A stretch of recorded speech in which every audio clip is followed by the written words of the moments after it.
so that maybe it can help somebody else out there know how to read and study as well.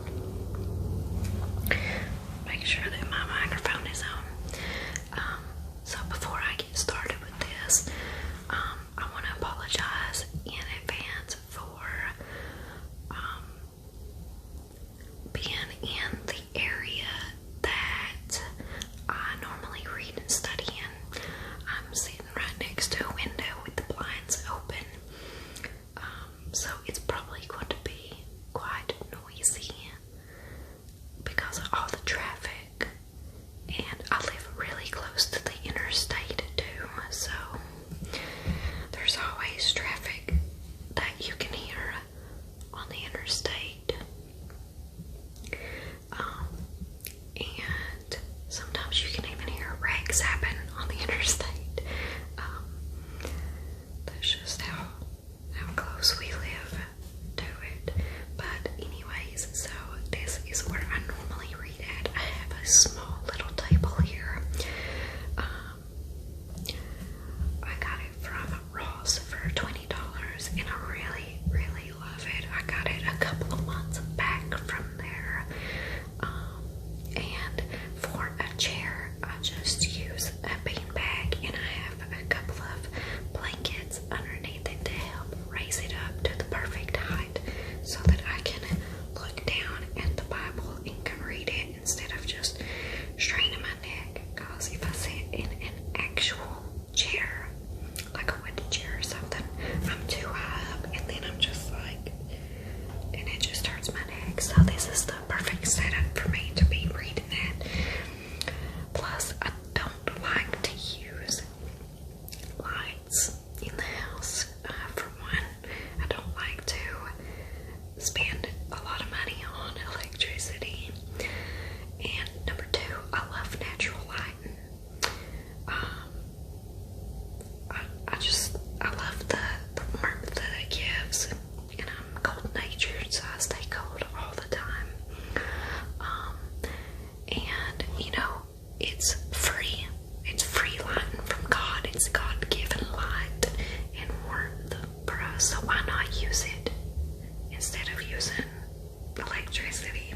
That's just how I see it. It puts me in a better mood too. So I'm thankful for a sunny day today.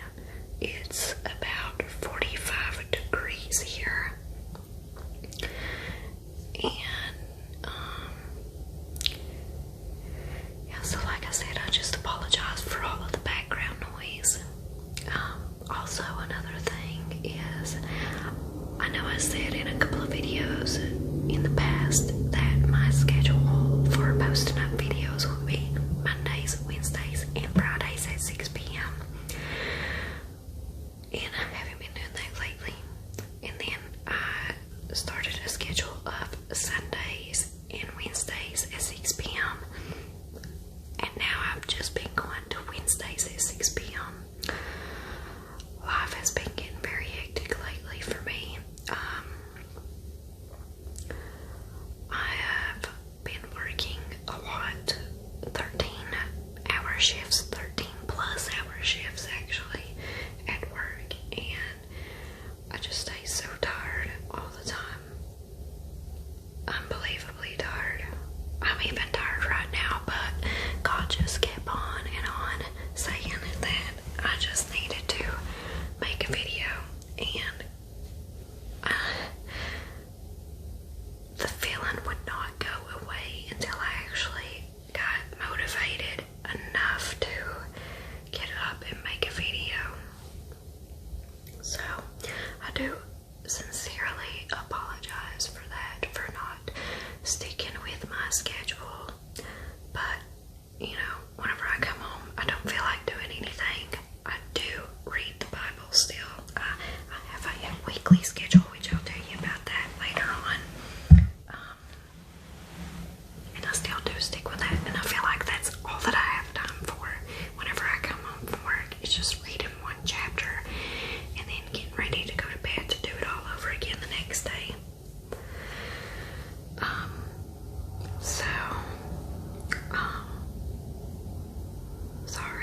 mine just went blank. So this might not be a very relaxing video, but I guess I will go ahead and get started. So what I like to do is I read from this King James Version Bible here. It is the Holman King James Version Study Bible, large print, but in my opinion, it's not really large print to me. I still have to use a magnifying glass to see it. My eyes are horrible. I have horrible eyesight, so. And my cat just came through the door. I'm sure that he's gonna jump on the table too, but shh. So sorry. So, anyways, and it is a full color King James Version Bible. So I will show you a little note in here. We'll just turn to a random page here in Genesis. So it has the highlights here. Plenty. Excuse me.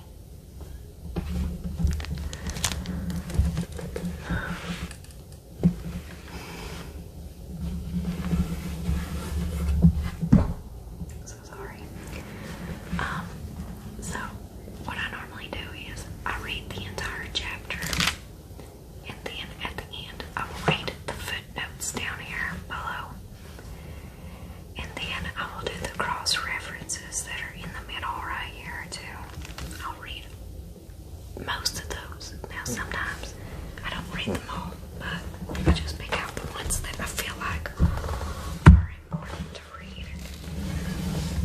And you know, sometimes that'll tell you things that parallel with each other. And then like whatever I find is important from that particular chapter, I will write it down in here. Like I just read before I made this video Exodus chapter 27, and I write down the verse. I'm sorry, Exodus 25. Why did I say 27? So like verse 20, chapter 25, verse 16 parallels with 1 Kings chapter 8, verse 9. So I'll write that down whenever I go back through and reread the Bible. I'll have these notes here.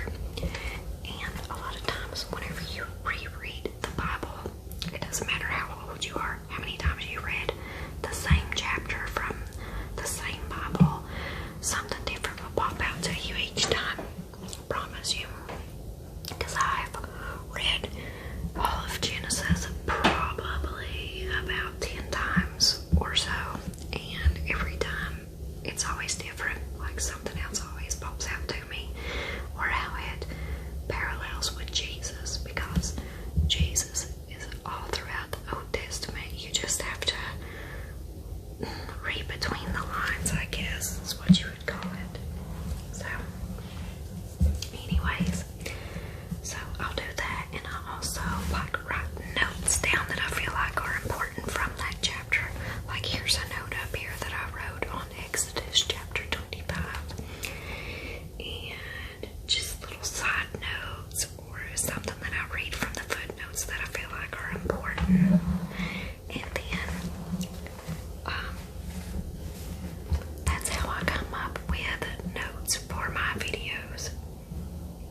And typically what I'll do, oh man, the notes are over there, is I will type up the notes on a computer and print it off. That way I'll have it ready to go for my videos. Things that parallel with each other, or things that I think are important, or things that God has brought to my attention to share with everybody. Okay, and another thing is that I have 2 notebooks. I have one notebook to write down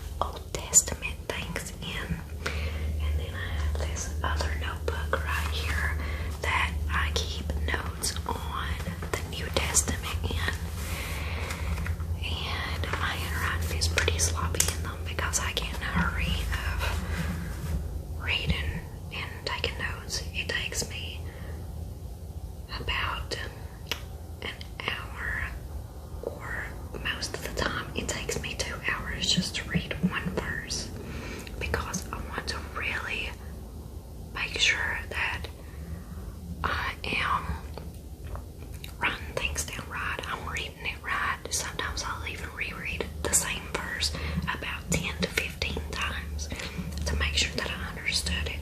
And sometimes I'll pray about it and I still don't know what the verse means, or, you know, just in due time, God will let me know. God will tell me what the verse is about. But, you know, I don't think that we will all just ever live long enough to know everything that's in the Bible. I feel like some things are left a mystery for us until we go to heaven, and then we will know everything, you know, because we'll be perfect. But here on earth, we're not perfect, so we're not geniuses and true scholars of the Bible. I just, you know, like I said, I just feel like we won't know everything until we can come face to face with God, and then all of our questions will be answered that we had in life or about the Bible. So yeah, that's just a really good tip that I can give to you is, and also label the outside of your notebooks. You know, I haven't got mine labeled yet, but, you know, right on here, Matthew in the New Testament. Put it on a piece of tape, write it on the front of the notebook. That way you'll know. Have a different notebook for every chapter that's in the Bible. That way you can just put it on the shelf, take it off the shelf, and be like, oh, I need to find something that maybe I wrote down in Matthew, or, you know. I am a organized freak. I organize everything in the house. I am a labeler, and it's a really good thing, but sometimes it can get in the way. Like, I'm so organized and OCD to the point where sometimes it stresses me out, and I'm like that at work too. I have a notebook that has all of the paperwork that I will need for that day. I even have a checklist at work of things that needs to be done during the day. That's how organized I am, and I've been at my job for almost 5 years now, and I still have that checklist every day. Oh yeah, so that brings me to my next point.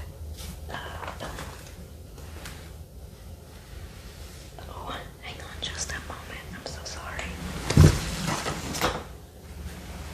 So sorry about that. Okay. So I have a weekly planner of everything that I am going to read for that week, and I have one chapter scheduled for every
you would basically almost have to have no job to be able to read the Bible and fully understand it to the best of your ability and write down notes and just truly study it in 1 year.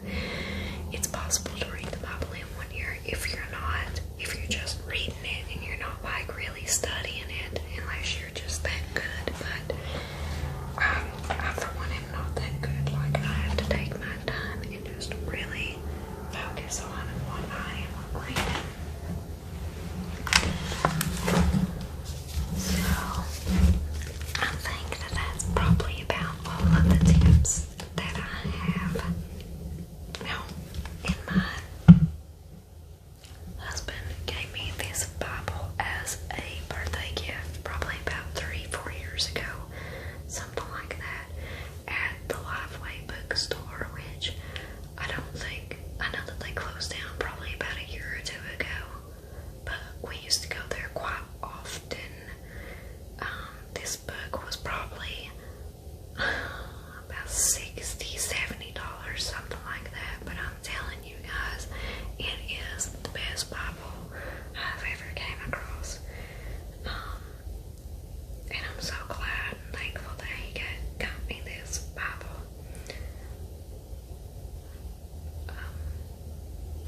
But yeah, so that's about all of the tips that I have. If I think of any more, I will let you all know, maybe in another video or so.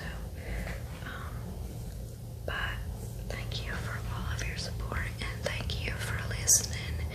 And I really hope that these tips and recommendations help at least one person out there